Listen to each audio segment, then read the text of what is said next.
அல்ஹம்துலில்லாஹி ரப்பில் ஆலமீன் வனுஸல்லி வனுஸல்லிமு அலா ரசூலில் கரீம் வ அலா ஆலிஹி வ அஸ்ஹாபிஹி அஜ்மஈன். قال الله تعالى في القرآن الكريم والفرقان الحميد إن في ذلك لذكرى لمن كان له قلب أو ألقى السمع وهو شهيد.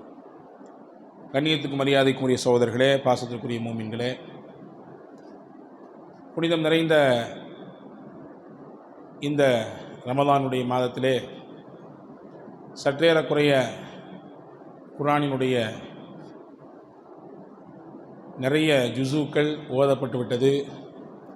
இன்னும் 3 அல்லது அதைவிட கொஞ்சம் அதிகமாக ஜுஸூக்கள் தான் மிச்சம் இருக்கிறது.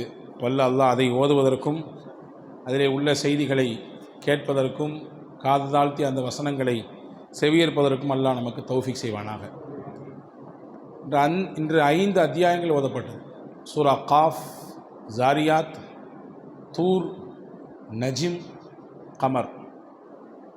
நிறைய செய்திகள் சொல்கிறான் அல்லாஹ். அதில் ஒன்றே மட்டும் சொல்கிறேன். இன்ன ஃபீ ذَلِكَ لَذِكْرَى لِمَنْ كَانَ لَهُ قَلْبٌ أَوْ أَلْقَى السَّمْعَ وَهُوَ شَهِيدٌ. இந்த திருக்குரானிலே எக்கச்சக்கமான முன்னால் நடந்த பாடங்கள் இருக்கிறது, வரலாறுகள் இருக்கிறது. இந்த திருக்குரானிலே கடந்த காலத்தினுடைய செய்திகள் இருக்கிறது, நபிமார்களுடைய சரிதைகள் இருக்கிறது. அல்லாஹ் சொல்கிறான், இது யாருக்கு இது உபதேசத்தை தரும் என்றால், இந்த அல் குர்ஆனிலே நீங்கள் பார்த்தீங்கன்னா 114 அத்தியாயம் இருக்குது, 30 பாகங்கள் இருக்குது, வசனங்கள் மட்டும் 6200 சொச்சங்கள் இருக்கிறது. இன்னும் சிலர் சொல்கிறார்கள் 6600 சொச்சம். அதில் சில கருத்து வேறுபாடு இருக்குது. ஆக மொத்தத்தில் 6000த்துக்கும் அதிகமான வசனங்கள் இருக்குது. இதில் சட்ட சம்பந்தப்பட்ட பேசப்படுகிற வசனங்களை புறக்கி எடுத்து வரலாம். ஒரு 500லிருந்து 600 வசனங்கள், அவ்வளோதான். சட்டங்கள் தொடர்பாக தொழுகை, ஜக்காத்து, அதே மாதிரி பால்குடி சட்டம், வாரிசுரிமை சட்டம், விவாகரத்து சட்டம் என்று சட்டங்கள் தொடர்பாக நாம் பேசப்படுகிற வசனமாக எடுத்தால் புறக்கி எடுத்து விடலாம். ஒரு 500லிருந்து 600 வசனங்கள் இருக்காம, அவ்வளோதான். இப்போ மிச்சம் இருக்கக்கூடிய 6000 வசனங்கள் என்ன அப்படின்னா, அது எல்லாமே முன்னாள் காலத்தில் நடந்த வரலாறுகள், நபிமார்களுடைய சரிதைகள், முன் சமுதாயத்திற்கு நடந்த நிகழ்ச்சிகள், அவர்களின் உயர்வு அல்லது அவர்களுக்கு கொடுக்கப்பட்ட தண்டனை. இதையெல்லாம் சொல்லிவிட்டு அல்லாஹ் என்ன சொல்கிறான் அப்படின்னா, இது யாருக்கு பாடமாக இருக்கும்? நம்ம சொல்கிறது யாருக்கு பாடம்? லிமன் கான லஹு கல்ப். யாருக்கு கல்ப் இருக்கோ அவங்களுக்கு தான் பாடம்ன்றாங்க. ஒரு கொஸ்டின் வரும், எல்லாத்துக்கும் கல்வி இருக்கு தானே செய்யுது. கல்வி இல்லாதவங்க யார்? உள்ளம் இல்லாதவங்க யாருங்க? எல்லாத்துக்கும் உள்ள இருக்க. ஆனால் அல்லாஹ் சொல்கிறான், யாருக்கு கல்வி இருக்கோ அவங்களுக்கு தான் இதில் பாடம் கிடைக்கும். அப்படின்னா என்ன அர்த்தம்? அறிஞர் பெருமக்கள் சொல்கிறார்கள், யாருடைய உள்ளம் தூய்மை பெற்றிருக்கிறதோ, யாருடைய உள்ளம் அல்லாஹ்வை நோக்கி நெருங்குவதற்கு தயார் நிலையில் இருக்கிறதோ, யாருடைய உள்ளம் பரிசுத்தமடைந்திருக்கிறதோ அவர்களுக்குத்தான் இதிலிருந்து பாடம் கிடைக்கும். அவர்கள்தான் இதன் மூலமாக படிப்பினை பெறுவார்கள். எல்லாத்துக்கும் எல்லாமும் கிடைப்பதில்லை, இல்லையா? எல்லாத்துக்கும் எல்லாம் கிடைச்சிருதா? கிடைக்கிறதில்லை. இப்போ உள தூய்மையை பற்றி இந்த வசனம் பேசுகிறது. ரொம்ப முக்கியமானது. உள்ளத்தை சமநிலையோடு வைத்திருப்பது, உள்ளத்தை பரிசுத்தமாக வைத்திருப்பதில் ரொம்ப முக்கியமானது. வெளிரங்க தூய்மையாக இருந்து அதுவும் தேவைதான், அந்த தூய்மையும் மார்க்கம் வலியுறுத்துது. அத்துஹூரு நிஸ்ஃபுல் ஈமான். சுத்தமாக இருக்கிறது ஈமானினுடைய பாதின்னு சொல்லுது, அதுவும் தேவைதான். ஆனால் அதை விட முக்கியமானது, சொல்லப்போனால் முதன்மையானது, உள்ளத்தை சுத்தமாக வச்சுக்கிறது, உள்ளம் பரிசுத்தப்படுவது. எனவே தான் அல் குர்ஆனில் அல்லாஹ் சொன்னான், கத் அஃப்லஹ மன் தஸக்கா. எவர் ஒருவர் தன் உள்ளத்தை தூய்மைப்படுத்தி கொண்டாரோ, யார் ஒருவர் தன்னுடைய உள்ளத்தை பரிசுத்தப்படுத்தி கொண்டாரோ அவரே வெற்றி பெறுவார். நிறைய ட்ரீட்மெண்ட் பண்ணணும் உள்ளத்துக்கு. வெளியில் உறுப்புகளில் ஏதாவது நமக்கு கோளாறு ஏற்பட்டு போச்சுன்னா என்ன செய்கிறோம்? மருந்து எடுத்துக்கிறோம், அதற்கான மாத்திரைகள் எடுக்கிறோம், அதற்கான மருத்துவம் என்னவோ அதை செய்கிறோம். ஒரு அடிபட்டுடுச்சு, பெரிய காயம் இல்லையா? அல்லது ஏதாவது கை, எலும்பு, அதனுடைய நரம்புகள் உடைந்து விட்டது, அல்லது வேறு ஏதாவது வச்சுக்கோங்க, உடனே என்ன செய்கிறோம்? மருத்துவம் போகிறோம், சந்திக்கிறோம், அதற்கான மருந்து மாத்திரைகள் எடுத்துக்கொள்கிறோம். இப்போ அடுத்த ஒரு கேள்வி, கல்பில் நோய் ஏற்பட்டு போச்சா என்ன பண்ணுறது? கல்புக்கும் நோய் இருக்குங்க, உள்ளத்துக்கும் நோய் இருக்குது. பொறாமை உள்ளத்தை தாக்கக்கூடிய ஒரு நோய். பெருமை உள்ளத்திற்கு வரக்கூடிய ஒரு நோய், வஞ்சகம் உள்ளத்திற்கு வரக்கூடிய நோய், அடுத்தவரை தாழ்வாக கருதுதல் இதுவும் உள்ளத்துக்கு வரக்கூடிய ஒரு நோய், நான் தான் எல்லாத்திலுமே மேலே என்று தன்னை மட்டுமே எப்பொழுதுமே தூக்கி கொண்டு பேசுதல். அல்லாஹ் இன்னைக்கு ஓதுன வசனத்தில் சூரத்து நஜ்ம் ஒரு இடத்துல சொல்கிறான், வலா துஸக்கூ அன்ஃபுஸக்கும், நீங்கள் உங்களையே பற்றி பீத்திக்கிட்டு இருக்காதீங்கன்றான் அல்லாஹ். உங்களை மட்டுமே பேசிகிட்டே இருக்காதீங்க, நீங்கள் யாருன்னு அல்லாஹ்க்கு தெரியும்.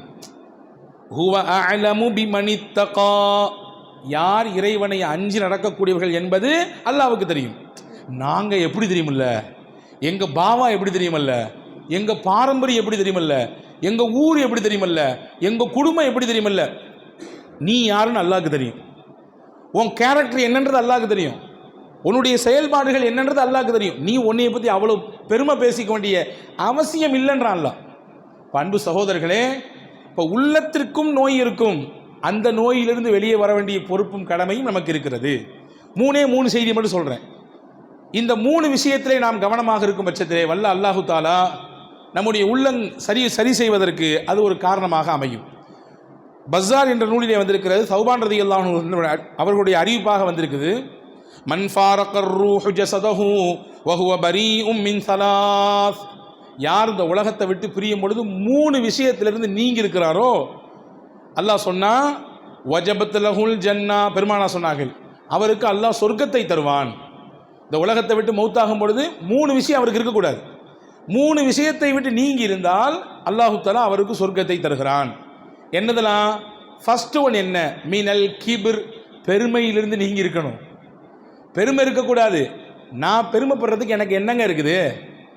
படைச்சவன் அல்லாஹ் கேட்கிறான் சூரா தஹ்ரிலே முதல் வசனம், அல்லதாலல் இன்சானி ஹீனும் மினத் தஹ்ரி லம் யகுன் ஷைஅம் மذ்கூரா, மனிதனுக்கு இப்படி ஒரு காலம் வரலையா, சுட்டி காட்டக்கூடிய பொருளாகவே இல்லையாவே. வச்சுக்கோங்க, ஒரு 100 வருஷத்துக்கு முன்னாடி நம்ம எங்கே இருந்தோம், நான் எங்கே இருந்தேன், ஒரு 40 வருஷத்துக்கு முன்னாடி நான் எங்கே இருந்தேன், ஒரு 70 வருஷத்துக்கு முன்னாடி நான் எங்கே இருந்தேன், இதுதான் என்று சுட்டி காட்ட முடியுமா என்னைய? இன்னைக்கு நான் ஒரு பெரிய உஸ்தாத், வச்சுக்கோங்க சின்ன உஸ்தாத் தான், பெருசுலாம் இல்லை.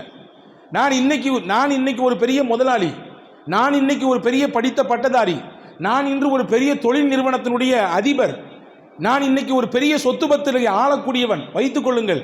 இதுவெல்லாம் தந்தது அல்லாஹ். ஆனால் 100 வருஷத்துக்கு முன்னால், 80 ஆண்டுகளுக்கு முன்னால், 40 ஆண்டுகளுக்கு முன்னால் எதுவுமே தெரியாது. அல்லாஹ் கேட்குறான், இப்படி ஒரு காலத்தை கடந்த அனுப்ப வந்திருக்க நீயே, உனக்கு என்ன பெருமை இருக்குது? பெருமை என்றால் என்ன? அருமை நாயகம் ஸல்லல்லாஹு அலைஹி வஸல்லம் ரொம்ப அழகாக விளக்கம் சொன்னாங்க. பஃபருல் ஹக் வ கம்துன் நாஸ், 2 டெஃபினேஷன் தான், 2 வார்த்தை தான். பெருமைன்னா என்ன? சத்தியத்தை மறுக்கிறது, அடுத்தவங்களை இழிவாக கருதுறது. சில விஷயங்கள் சொன்ன அப்படிலாம் கிடையாது, நான் சொல்கிறது தான் கரெக்டு, இல்லைங்க இப்படி செஞ்ச உங்களுக்கு தெரியுமா விவகாரம், இதில் எந்த மாதிரி விஷயம் இருக்குது தெரியுமா, அதெல்லாம் எதுக்க முடியாதுங்க. வச்சுங்க, சிம்பிளாக விளங்குற மாதிரி சொல்கிறேன் எல்லாத்துக்கும். 2 ரக்காய் தொழு வச்சேன். நான் தொழு வைக்கும்போது ஏதோ ஒரு சூறா ஓதுனா ஒரு சின்ன வார்த்தை மாறி போச்சு. தொழுது முடிச்சுட்டு ஒரு சின்ன பையன், ஒரு வாலிபர் என்ன சொன்னால், ஹஜ்ரத் நீங்கள் 2வது ரக்காயத்தில் ஓதும் பொழுது அந்த சூறாவில் அந்த வார்த்தை மாறி போச்சு. இப்போ உண்மையில் என்கிட்ட பெருமை இல்லைன்னா நான் எப்படி பேசணும் தெரியுமா? அப்படியே தம்பி, சந்தோஷம், நீங்கள் சொல்லிட்டீங்க, ரொம்ப சந்தோஷம், நான் திருத்திக்கிறேம்மா, நான் பார்த்துக்கிறேன், இப்படின்னு நான் சொன்னேன்னா என் கல்வியில் பெருமை இல்லைன்னு அர்த்தம். நான் அவர் சொன்ன உடனே அவர்கிட்ட சொன்னேன், நீ படிச்சிருக்கியா, நீ ஓதிருக்கியா? நான் எப்படிப்பட்ட ஆள் தெரியுமா? 7 வருஷம் மதரசாவில் போய் ஓதிருக்கேன். நான் எப்படிப்பட்ட ஆள் தெரியுமா? 4 வருஷம் குரானை மனப்பாடம் பண்ணுறதுக்கு முட்டி பார்த்துருக்கேன். உனக்கு என்ன தெரியும்? அதெல்லாம் இல்லை, கரெக்டாக தான் ஓதுனேன் அப்படின்னு நான் சொல்கிறேன்னு வச்சுங்களேன், என் கல்வியில் பெருமை இருக்குன்னு அர்த்தம். இப்போ ஒரு விஷயம், நல்ல விஷயம் சொல்கிறாங்க, ஏதோ ஒன்று அதை ஏற்றுக்கிட்டு அக்செப்ட் பண்ணிவிட்டு ஓகேன்னு சொன்னால் அல்லாஹ் அவருடைய கல்வியில் பணிவை வச்சுருக்கான்னு அர்த்தம். அதெல்லாம் கிடையாது, இப்போ நான் சொன்னது தான் எல்லாம் என்று ஒருவர் சொன்னால் அவருடைய கல்வியிலே பெருமை இருக்கிறது என்று அர்த்தம். 2வது டெஃபினேஷன் என்ன? கம்துன் நாஸ், பிற மனிதர்களை இழிவாக பார்க்குதல், பிற மனிதர்களை சாதாரணமாக சொல்லப்போனால் எறும்பை மாதிரி பார்க்குறது. என்னை விட ஆலோசனை சொல்கிறதுல யாருமே இல்லைங்க பெரிய ஆள். நான்லாம் சொல்லி யார் கேட்குறா? நான் சொன்ன மாதிரி கேட்டிருந்தா நீ கரெக்டாக இருந்திருப்ப, போய் வீணா வம்பில் மாட்டிட்டு வந்துட்டியா அப்படின்னு சொல்கிறாங்களா இல்லையா? எனவே அன்பு சகோதரர்களே, பெருமையை விட்டு உள்ளம் நீங்கி இருக்க வேண்டும். பல நேரங்களில் தலைக்கணம்தான் பல்வேறு விதமான கேடுக்கு வழிவகை செய்து விடுகிறது.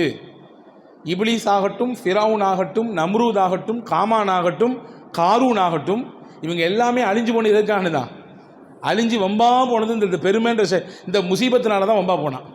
அப்போ முதல் விஷயம், சொர்க்கம் நமக்கு வேண்டுமென்றால் நபிகள் பெருமானார் ஸல்லல்லாஹு அலைஹி வஸல்லம் சொன்னார்கள், அவர் பெருமையை விட்டு நீங்கி இருக்க வேண்டும்.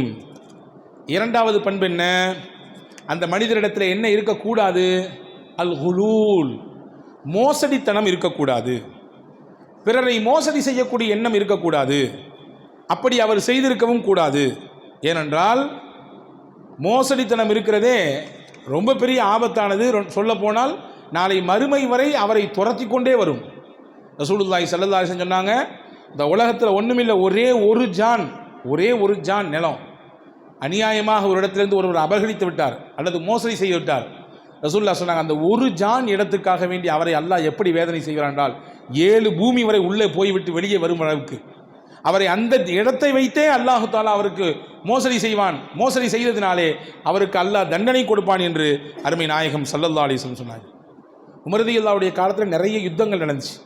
யுத்தம் நடந்து நிறைய கனிமத் பொருட்கள்லாம் வரும் பொழுது அப்படி குமிச்சு வச்சுருந்தாங்க அந்த கனிமத் பொருட்களை. அந்த குமித்து வைக்கப்பட்ட பொருளிலிருந்து ஒரே ஒரு குண்டுமணி அளவுக்கு, சின்ன கடுகு மாதிரி ஒரு சின்ன குண்டுமணி அளவுக்கு தங்கம் அப்படி உருண்டு ஓடுது. அதில் உமர் ரலியல்லாஹு பார்த்து அப்படி பூரிச்சு போய் சொன்னாங்க, சார் என்னுடைய தோழர்கள் எவ்வளவு உண்மையாக இருக்காங்க, நேர்மையாக இருக்கிறாங்க. இந்த சின்ன குண்டுமணி தங்கத்தை கூட யாருக்கும் எடுக்க வேண்டும் என்ற சிந்தனை வரவில்லையே என்று உமர் ரலியல்லாஹு சொன்ன பொழுது பக்கத்திலிருந்து அலி ரலியல்லாஹு சொன்னாங்க, நீங்கள் நேர்மையாக இருக்கிறீங்க, அல்லாஹ் உங்களுக்கு கீழே ஆட்களை நேர்மையாக நியமிச்சிருக்கான். நீங்கள் நேர்மையாக இருக்கிறீங்க, நீங்கள் உங்கள்கிட்ட பொறுப்பு இருக்குது, அதிகாரம் இருக்குது, ஆட்சி இருக்குன்றதுக்காக வேண்டி வரம்பு மீறி யார்ட்டையும் நடந்துறது இல்லை, யார்கிட்டையும் நீங்கள் முறதவரி பேசுறது இல்லை, அல்லது பொருளாதாரத்தை முறதவரி எடுக்கிறது இல்லை. அதனால் அல்லாஹு தஆலா உங்களுக்கு கீழே இருக்கக்கூடியவங்களை அப்படி அமைச்சு கொடுத்துருக்கான் என்று அருமை நாயகம் ஸல்லல்லாஹு அலைஹி வஸல்லம் அன்பான தோழர் சையதுனா அலி ரலியல்லாஹு அன்ஹு உமர் ரலியல்லாஹு இடத்திலே சொன்னதாக நாம் பார்க்க முடிகிறது. அன்பான சகோதரர்களே, குலூல் இருக்கிற மோசடி ஷஹாதத்து கிடைத்தாலும் கூட அந்த தரத்தை தாழ்த்திவிடும். அப்துல்லாஹ் இப்னு அப்பாஸ் ரலியல்லாஹுடைய அறிவிப்பு ஒன்று இருக்குது ஹதீஸில். ஒரு யுத்தக்களத்தில் ஷஹீதாகி பல உடல்கள் கிடந்துச்சு. அப்போது அங்கே அப்படி பார்த்துட்டு வரும்பொழுது ஒருத்தருடைய உடலை பார்த்தாங்க, இறந்து போய் கிடக்கிறாரு. அப்போ சொன்னாங்க எல்லாரும், ஹாதா ஃபுலானு ஷஹீத், அல்லாஹ்வுடைய பாதையிலே ஷஹீதாகி இருக்கிறார், இவர் ஷஹீதாகி இருக்கிறார், எவ்வளோ பெரிய கூலி இவருக்கு உண்டு, எவ்வளோ பெரிய அந்தஸ்தை அடைந்து விட்டார் அல்லாஹ்வுடைய பாதையிலே உயிரை கொடுத்து அப்படின்னு சொல்லும் பொழுது ரசூல் ஸல்லல்லாஹு அலைஹி வஸல்லம் அந்த இடத்த கிராஸ் பண்ணி போனாங்க. இப்போ சொன்னாங்க ரசூல்லா, அவர் நரகத்திற்குரியவர். நாங்கள் ஸல்லல்லாஹு அலைஹி வஸல்லம், என்னது அல்லாஹ்வுடைய பாதையில் போரிட்டு ரத்தம் சிந்தி சண்டை போட்டு எதிரிகளை சாட்சிருக்காரு, இப்போ எதிரி ஒருத்தர் இவரை சாட்சிருக்காரு, நரகத்திற்குரியவரா நபியே எப்படி என்று கேட்கும் பொழுது பெருமானா ஸல்லல்லாஹு அலைஹி வஸல்லம் சொன்னார்கள், இவர் பொதுவான நிதியிலிருந்து, பொதுச்சத்திலிருந்து, எல்லோருக்கும் போய் சேரக்கூடிய விஷயத்திலிருந்து ஒரு போர்வை எடுத்து ஒளிச்சு வச்சிருக்காரு, அதை தனக்குன்னு பயன்படுத்திக்கிட்டாரு, அதை பிறருக்கு பொதுவான பொருள் அது, அதை கேட்காமல் கொள்ளாமல் எடுத்து மோசடி செய்து விட்டார். அதை செய்ததினாலே அல்லாஹு தாலா இவர் ஷஹாதத் என்ற இந்த இடத்தை அடைந்திருந்தாலும் கூட மோசடி இவர் வாழ்க்கையில் இருப்பதினாலே நரகத்திற்குரியவர் என்றார்கள் நபிகள் நாயகம் ஸல்லல்லாஹு அலைஹி வஸல்லம். குலூல் என்பது ரொம்ப மோசமானது, மோசடி என்பது. எனவே இந்த 2வது பண்பும் இருக்கக்கூடாது. 1வது பண்பு பெருமை இருக்கக்கூடாது, 2வது மோசடித்தனம் இருக்கக்கூடாது. 3வது என்ன அப்படின்னா, சொர்க்கத்தை அடையணும்னா கடன் பெற்றிருந்தால் அதை அடைத்து விட வேண்டும். கடனோடு ஒரு மனிதனுக்கு மரணம் வந்துவிடக்கூடாது. அப்படி கடனோடு ஒரு மனிதனுக்கு மரணம் வந்துவிட்டால் என்ன ஆகும்? அல்லாஹ் பாதுகாக்க வேண்டும். அல்லாஹ் கடன் உங்களிடத்திலிருந்து உங்களுக்கு யார் கொடுத்தாரோ அவர் மன்னிக்காதவரை அல்லாஹ் உங்களை மன்னிக்க மாட்டான். இல்லையா? நிறைய இடங்களில் எழுதி போட்டிருக்காங்க, கடன் அன்பை முறிக்கும். சில கடன் எழுதி போடுறோம் பார்த்துருக்கீங்களா? கடன் எலும்பை முறிக்கும். இஸ்லாம் சொல்லுது, கடன் உங்கள் ஆகிரத்தையும் முறித்துவிடும், உங்களுடைய ஆகிரத்தையும் முறித்துவிடும். ஆமாம், அவ்வளவு பாரதூரமானது கடன் என்பது. எனவே தான் பெருமானார் ஸல்லல்லாஹு அலைஹி வஸல்லம் கடன் வாங்கி கொடுப்பதற்கு ஆள் இல்லை என்றால் அந்த ஜனாசாக்களை தொழ வைக்க மாட்டேன்னாங்க. அதனுடைய வெயிட்டை சொன்னாங்க. இன்னும் சொன்னாங்க ஸல்லல்லாஹு அலைஹி வஸல்லம், நல்லா கவனிங்க, 3 விஷயத்துக்காண்டி இந்த கடன் விஷயத்தில் ரொம்ப கவனமாக இருக்கும். 3 காரியம் இருக்குது. ஒன்று, கடனோடி மௌத்தாகி அதை நிறைவேற்றுவதற்கு ஆள் இல்லை என்றால் பெருமானார் தொழ வைக்க மாட்டேன் என்று சொன்னார்கள். இது 1. 2வது, அல்லாவின் பாதையிலே ஷஹாதத்தையே பெற்றிருந்தாலுமே கூட அவருக்கு கடன் இருந்தால் அவருடைய ஒரு சொட்டு இரத்தம் உடலிலிருந்து பிரிந்து பூமிக்கு வரும் வரை அந்த கேப்பில் மொத்த பாவத்தையும் அல்லாஹ் மன்னிச்சிடறான். இல்ல தைன், கடனை மட்டும் அல்லாஹ் மன்னிப்பதில்லை. ஷஹாதத்து எவ்வளோ பெரிய பாக்கியம், போரிட்டு இறந்து போகுதல் என்பது எவ்வளோ பெரிய பாக்கியம். அது கிடைத்தாலும் கூட அவரிடத்திலே கடன் இருந்தால் அல்லாஹ் அவரை மன்னிப்பதில்லை, அந்த கடனை மன்னிப்பதில்லை. மூணாவது முக்கியமான விஷயம், கடன் தவிர்க்கிறதுக்கு, கடன் தான் பல சமயங்களில் பொய் பேச வைக்கும். கடன் தான் பல சமயங்களில் முன்னுக்கு பின் முரணா நடக்க வைக்கும். எனவே தான் ரசூல் ஸல்லல்லாஹு அலைஹி வஸல்லம் இதை ஒவ்வொரு நாளும் நம்ம ஓதணும். யாரெல்லாம் கடன் பெற்றிருக்கிறார்களோ அவர்களும் ஓத வேண்டும், யாரெல்லாம் கடன் இல்லாமல் வாழணும்னு நினைக்கிறாங்களோ அவங்களும் ஓதணும். ரொம்ப முக்கியமான துவா, நபிகள் நாயகம் ஸல்லல்லாஹு அலைஹி வஸல்லம் ஓதின துவா, அல்லாஹும்ம இன்னி அஊது பிக்க மினல் மக்ரமி வல் மஅஸம். யா அல்லாஹ், நான் பாவமும் செஞ்சிடக்கூடாது, கடனாளியாகவும் ஆயிடக்கூடாது. இந்த ரெண்டுலேருந்து என்னை பாதுகாத்து. யா அல்லாஹ், நான் ஒரு பாவியாகவும் பாவம் செய்யக்கூடிய நிலையிலும் ஆயிடவிடக்கூடாது, அதே மாதிரி பிறருக்கு கடன் கொடுக்கக்கூடிய கடனாளியாகவும் ஆயிடவிடக்கூடாது. இந்த ரெண்டு நிலையிலேருந்து என்னை பாதுகாத்துரு. இன்னைக்கு கடன் தானங்க பல நோயை கொண்டு வருது. கடன் ஆடம்பரமாக வாழ வேண்டும் அல்லது நம்ம நினைச்சது மாதிரி இருக்கணுன்றதுக்காக வேண்டி கடன் வாங்குகிறான்.